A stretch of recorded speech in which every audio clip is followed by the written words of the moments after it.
Bismillahirrahmanirrahim. Assalamualaikum warahmatullahi wabarakatuh.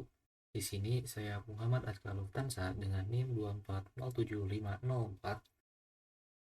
akan memaparkan kembali hasil dari pengerjaan tugas jaringan komputer dasar tentang latihan NAT dan juga PAT. Di sini untuk latihan yang pertama yaitu untuk mengkonfigurasikan NAT secara statik terlebih dahulu. Nah, ini adalah topologi atau skematik jaringan dasar yang diberikan, yang di sini saya harus mengkonfigurasikan NAT secara statis. Nah, ini ada klasternya, yaitu untuk server tujuannya, yaitu kita mensimulasikan server Google ya, dengan IP-nya 8888. Nah, ini untuk langkah-langkahnya gitu.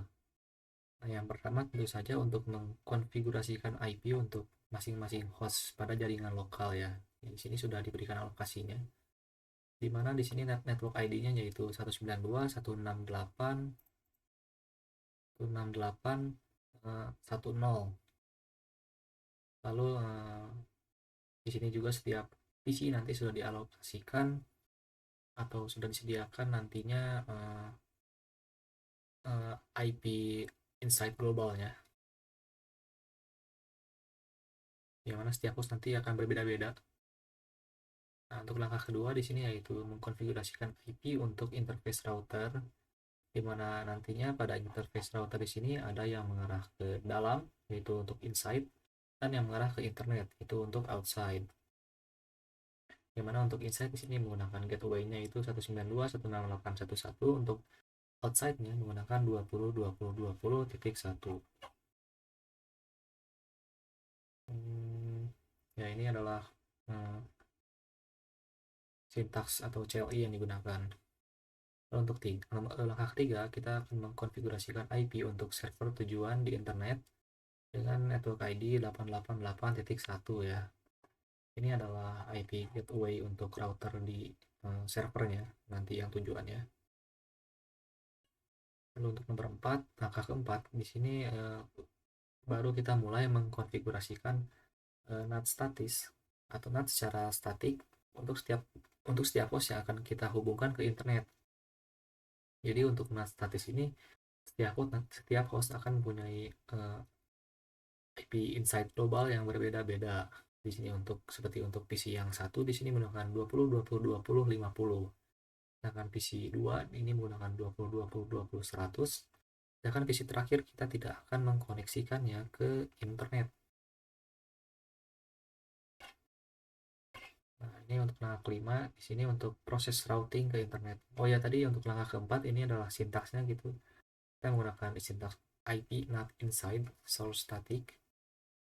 Ini adalah IP lokalnya, inside lokal. Ini adalah IP inside globalnya.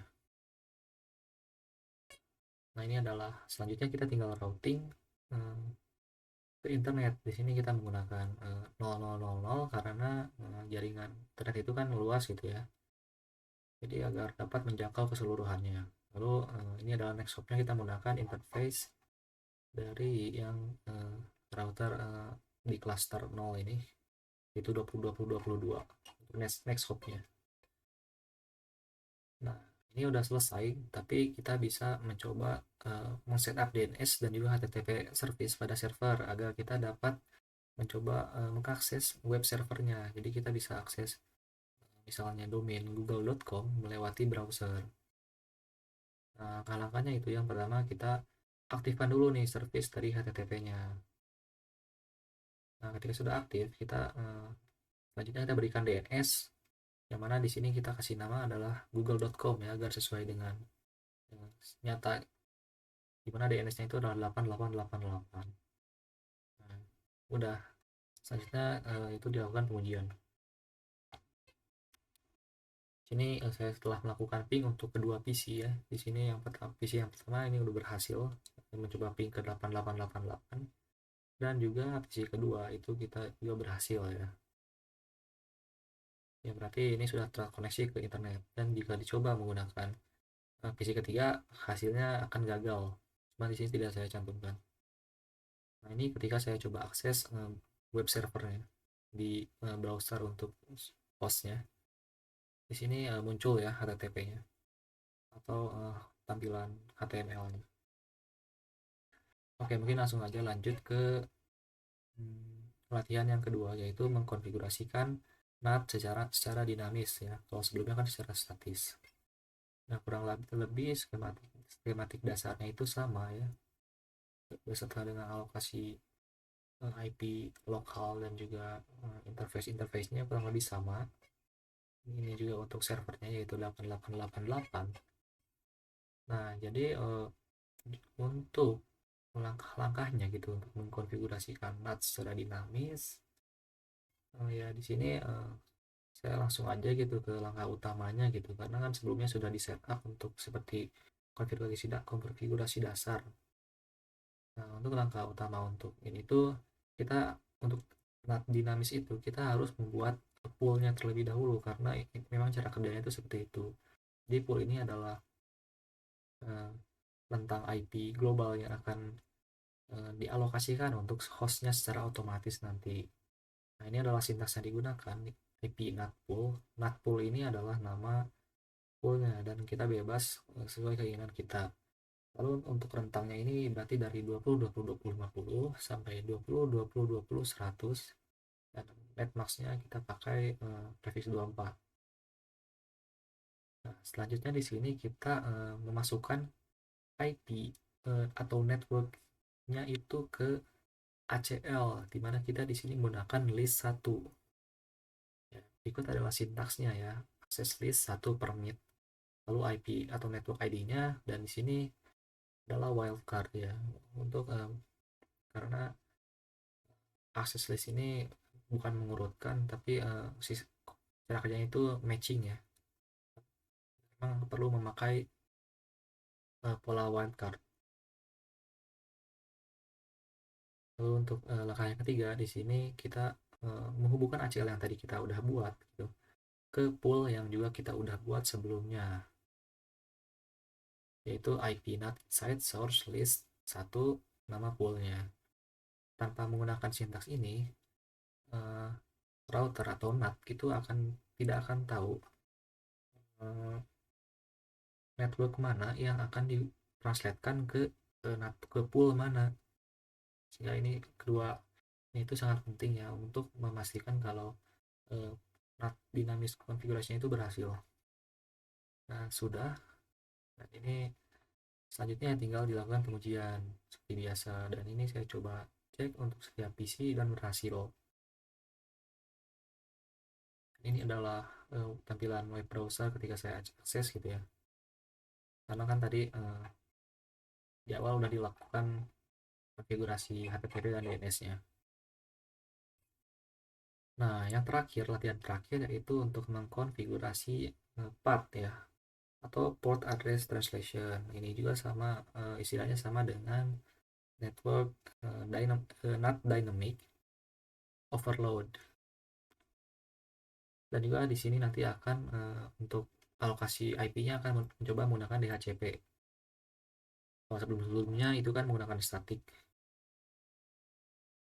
Nah, untuk langkah-langkahnya itu ya, seperti pada konfigurasi langkah awalnya seperti konfigurasi IP host dan IP server, ini udah kurang ya pastinya sama dengan yang sebelumnya, sehingga saya akan lewat aja agar mempercepat. Nah, jadi langsung aja ke konfigurasi NAT dinamis overload-nya. Sebenarnya kurang lebih sama aja untuk konfigurasinya dengan NAT dinamis. Hanya satu bagian saja yang berbeda, dimana kan tadi kan tujuan atau perbedaan path dengan NAT gitu. Untuk path sendiri dia itu bisa memungkinkan hanya satu IP global saja yang digunakan untuk semua IP lokal. Nah, itu perbedaan utamanya. Sedangkan untuk NAT dia itu harus membuat NAT pool terlebih dahulu. Untuk NAT biasa maksudnya, dia harus membuat pool terlebih dahulu. Nah, jadi di sini yang pertama kayak di awal tadi kita membuat kita ngasih permit dulu si network ID-nya ke list 1. Lalu untuk yang kedua, langkah kedua, nah ini juga kita menggunakan sintaks IPNAT inside source list 1 yang di awal tadi, tapi di sini bedanya kita menggunakan satu IP saja, yang mana di sini kita menggunakan IP dari interface outside-nya yaitu FA01 ya, yang mana dia itu adalah 20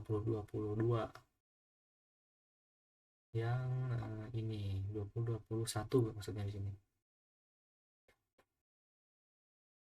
Dan lalu perbedaannya dari sintaksnya itu di akhirnya juga ditambahkan overload, nah, sehingga nantinya akan membedakan terapak dengan NAT biasa.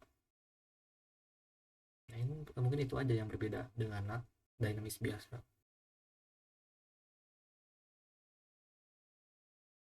Nah untuk selanjutnya yaitu untuk setup DHCP lokal ya. Kalau sebelumnya kan kita setupnya menggunakan statik.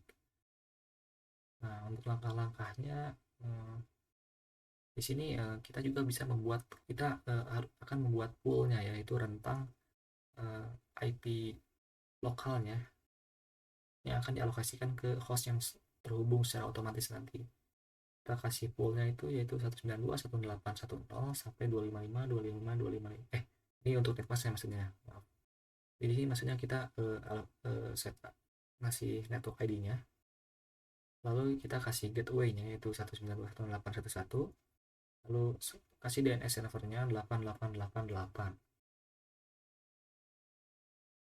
Nah, ini akan otomatis memberikan alokasi dari 192.168.1.2 sampai 192.168.254.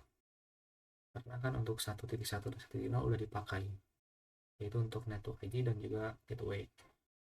Nah, sekarang ini udah selesai, tinggal kita konfigurasikan saja atau kasih ubah aja konfigurasi IP ke DHCP dari statik. Dan nanti akan otomatis dialokasikan seperti di gambar sini, katanya berhasil DHCP request.